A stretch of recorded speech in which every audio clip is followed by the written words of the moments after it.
Hi there, VC. It's Steve Whitty here with a new video. This one is entitled "Recent Listening."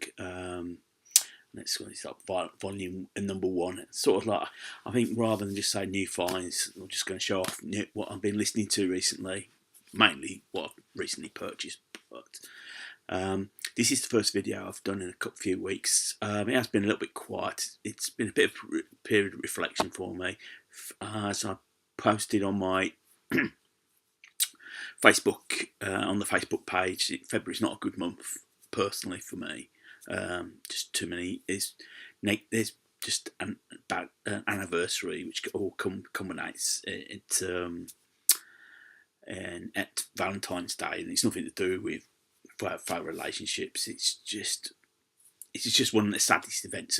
Anniversary, one of the saddest events in my life, and it's very difficult to feel inclined to even listen to music. To be honest. So, without further ado, I've got a bit of a sore throat, so hopefully it will last out while I do the video. This is what I've been listening to recently. I thought I'd just check in with everyone. So first up,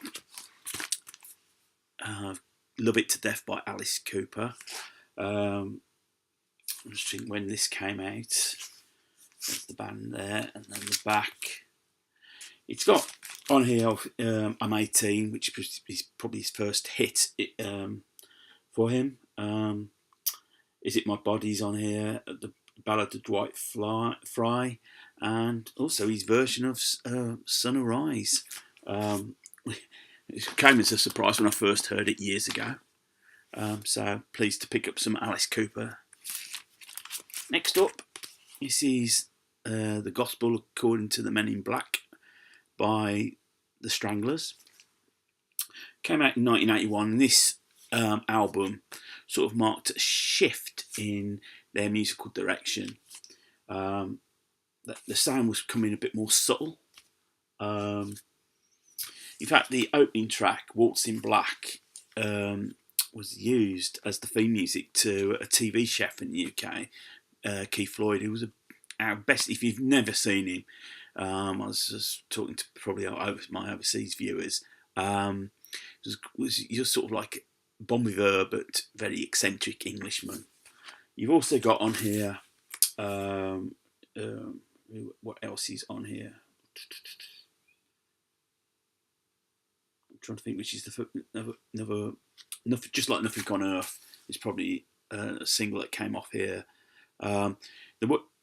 It sort of, as I said, the sound was starting to get a bit more subtle, not so much aggressive, and sort of the band. It culminated in the next album, "La Folie." This is not great. This is ABBA, and this is their third album. Came out in 1975. You've got the hits on here, and the reason it's not great. My copy was a repress. This in the original copy on the yellow Epic label. As I say, you've got really the focus on some classic hits here: "Mamma Mia," "SOS." You got "I Do, I Do, I Do," "So Long." There's a track here, "Hey Hey Helen," which will please my sister.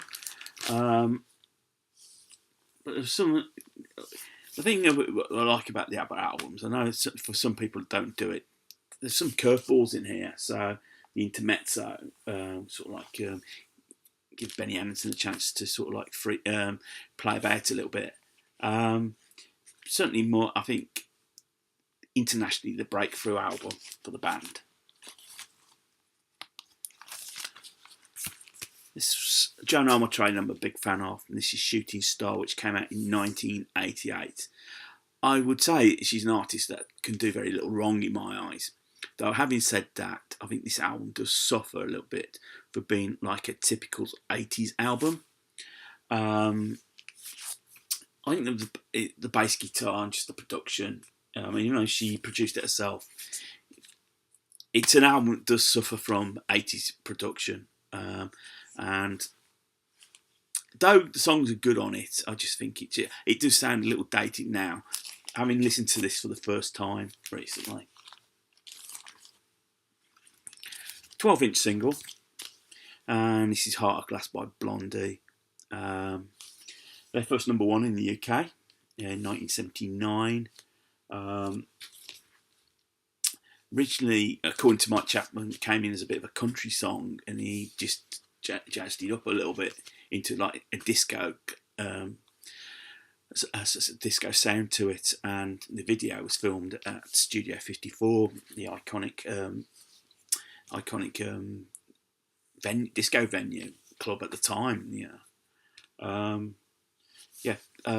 This is the start of the period where Blondie couldn't do any wrong, particularly in the UK. Now, I mentioned in one previous couple of videos ago records that I didn't have covers for, and James Griffiths said, "Well, I've got a copy of an album where you can have the cover and the album. The records doesn't sound too great," and he's correct; it didn't sound too great. But I was more than happy to receive this as VCLT, Planet-wise by Bob Dylan. Now my copy has got a proper home.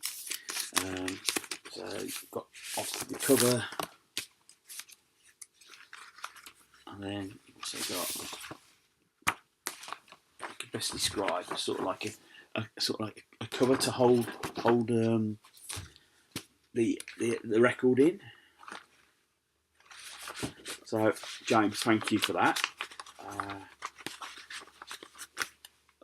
While I will pick up albums that, if I haven't got a cover, it's always worth, if you can find the cover, it makes it better, it makes it more complete. I know how some people are very sort of poo-poo the idea of having an album without a cover, and I can understand it,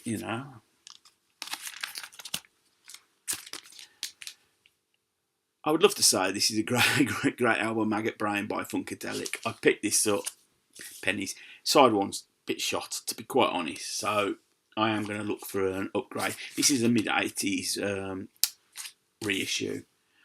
Second Funkadelic album. I've got, which one have I got? Move Your Mind and Your Ass Will Follow, I think that's how you pronounce it. What I could listen to, I enjoyed, so makes me want to go out and find a better copy of that album. And this recently, this is Debbie Harry's debut solo album, Cuckoo, and quite controversial, particularly the cover, sort of like a Geiger cover, with the skewers through her face. As an album, a Blondie album, this isn't a Blondie album. Sort of tucks on with Backfired, which was the lead single of the album, sort of like explored the rap, produced by Nile Rodgers and Bernard Edwards. This is very much sort of like a disco album. No, I want to call it a disco album. That would be a bit unfair. Certainly funkier than what you'd expect. It's not a bad album, actually. I quite enjoyed it. When I listened to it recently, it was the first time I'd actually got a chance to listen to it. So I was pleased to pick up that. Jam, you can never got wrong with a little bit of Jam.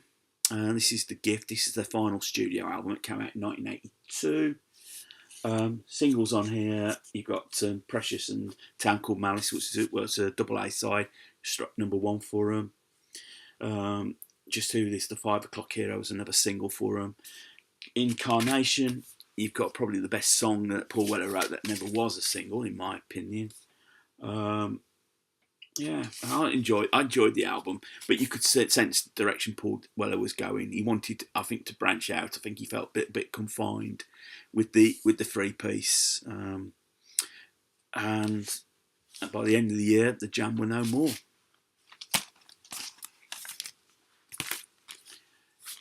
Album I was pleased to pick up recently. This is More by Pink Floyd. This is their third album. This is the soundtrack to the film, which was directed by Barrett Schroeder. And I haven't seen the film, but from what I understand, it's a product of its time. On here, you've got Cirrus Miners and the Nile Song, both Roger Waters compositions. Dave Gilmour sings the Nile Song. Cymbeline, which was sort of like the breakthrough track in America. Bit of an odds and sods album. It'd be fair to say this. This is a reissue. I picked it up for a tenner. I was pleased to have it. I used to have the cassette of this years ago. Album like that, it's very hard to get a hold of, and it can cost a fair bit. And then final artist I'm going to show you. This is, here we go, that way. Prince and the Revolution. This is Parade, soundtrack to the Christopher Tracy's Parade, or the film Parade. It's actually a good album. The film was actually a bit of a stinker. I've never seen it. Boys and Girls and Boys and Kiss. And Sometimes It Snows in April, which was played a lot, particularly a few years ago when the news broke he died. And that was requested a lot on British radio. But I think Kiss is just a killer song on this. It is the standout song on this album. This proved to be the final album with the Revolution. The band would split up, and Prince went on his merry way. Or he split the band up and decided to go on his merry way. And I can't resist picking up an album without a cover. This is Love Sexy from 1989. Alphabet Street is the big track on it. I don't think it's one of his strongest albums, personally, but it's not bad. I mean, a bad Prince album is better than, say, all the Adele albums out there, or Ed Sheeran albums. But it's not that great album, but it's enjoyable all the same. So there you are. That's what I've been listening to recently, VC. So hope everybody is well. Thank you for messages that I had recently. All is well with me now. I haven't, as I say, up and down. If you're new to the channel and you like what you see and wish to subscribe, click on the subscribe button. More the merrier. Thumbs up, thumbs down. Love the interaction. And feel free to comment. I will get back to people sometimes if